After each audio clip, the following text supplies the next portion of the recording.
Assalamualaikum warahmatullahi wabarakatuh.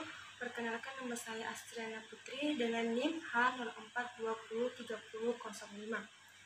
Saya dari Prodi Pendidikan Fisika tahun 2020.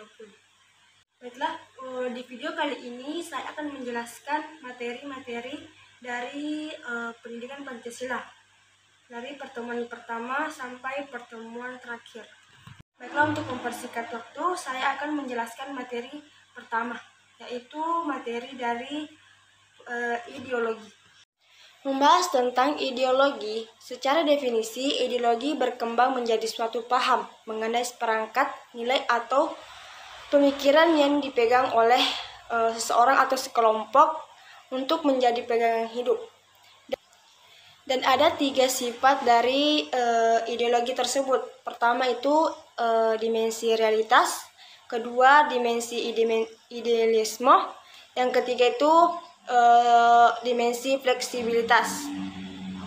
Membahas tentang ideologi, ideologi juga terbagi menjadi 2, yaitu ideologi terbuka dan ideologi tertutup. Penjelasan lebih lanjut bisa dilihat dari gambar. Di sini dijelaskan bahwa nilai dasar Pancasila bersifat tetap, namun dapat diibaratkan menjadi nilai instrumen yang berubah dan berkembang secara dinamis. Sedangkan ideologi tertutup merupakan cita-cita suatu kelompok orang untuk mengubah dan memperbarui masyarakat atas nama ideologi. Dibenarkan pengorbanan-pengorbanan yang dibebankan kepada. Itulah materi dari ideologi secara singkat, dan saya akan pindah ke materi selanjutnya. Materi selanjutnya yaitu hubungan Pancasila dan pembukaan Undang-Undang Dasar NKRI pada tahun 1945. Tentang hubungan antara Pancasila dan pembukaan Undang-Undang NKRI tahun 1945 itu bersifat formal dan material. Untuk bersifat formal itu pokok atau isi. Bersifat formal yaitu pokok atau isi pembukaan yang tidak lain adalah Pancasila, sedangkan material itu esensi. Itulah materi dari ideologi secara singkat, dan saya akan pindah ke materi selanjutnya.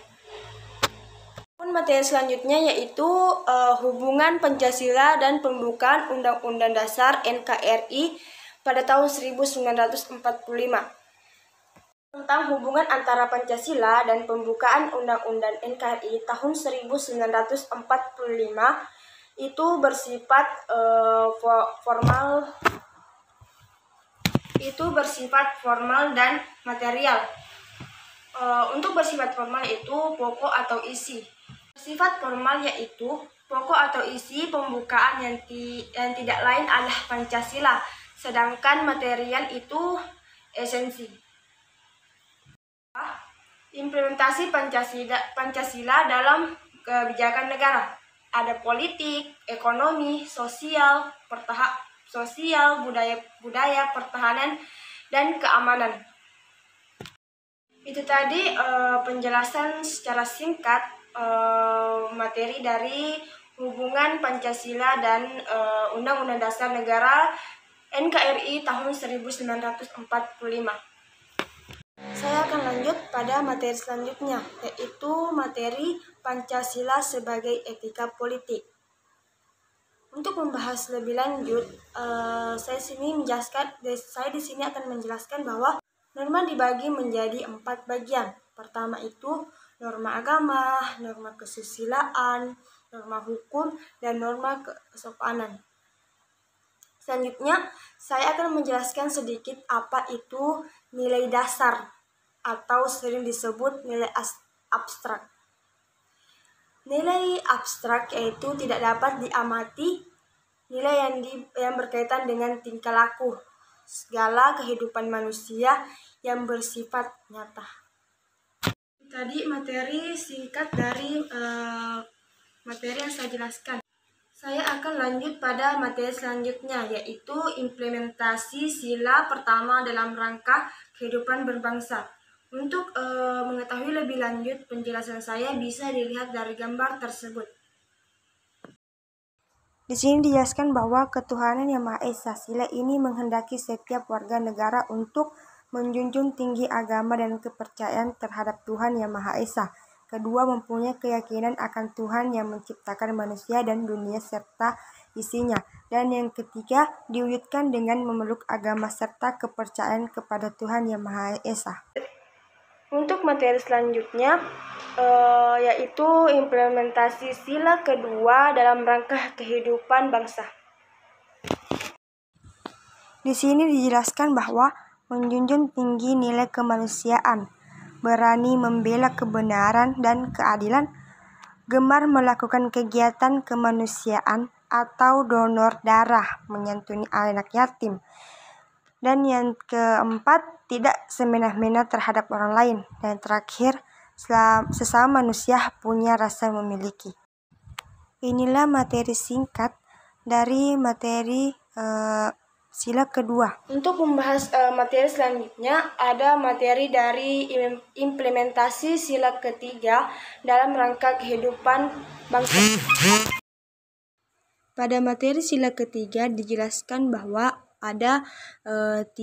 Pertama itu ada aspek kultur, rasa, agama, di mana wilayah Indonesia sangatlah luas, harus bergotong royong, non diskriminasi, dan rela berkorban. Dan yang kedua ada aspek pertahanan keamanan, di mana pertahanan dan keamanan negara, keselamatan bangsa, dan negara sebagai kepentingan bersama di atas kepentingan pribadi dan golongan. Dan yang ketiga ada aspek politik, di mana agenda politik menyuruhkan terwujud perdamaian dunia. Di sini saya akan menjelaskan implementasi sila keempat, di mana rakyat menjalankan sistem perwakilan dan keputusan yang dilakukan dengan jalan musyawarah, yang dikendalikan dengan pikiran yang sehat, jernih, logis, serta penuh tanggung jawab baik kepada Tuhan maupun rakyat. Adapun materi terakhir yaitu implementasi sila kelima dalam rangka kehidupan bangsa. Dijelaskan dalam implementasi, perbuatan luhur saling membantu, bersikap adil dan tidak pilih kasih, suka memberi pertolongan, tidak egois dan individualisme, dan yang terakhir menghargai kaya orang. Di sini bisa dilihat dari gambar di atas, ada perlakuan yang adil, terbagi menjadi 5 bagian. Pertama itu bidang hukum, bidang politik, bidang ekonomi, bidang kebudayaan, dan yang terakhir kebutuhan spiritual. Itulah materi singkat dari saya. Jika ada perkataan yang tidak berkenan, mohon maaf. Billahi taufiq wal hidayah. Wassalamualaikum warahmatullahi wabarakatuh.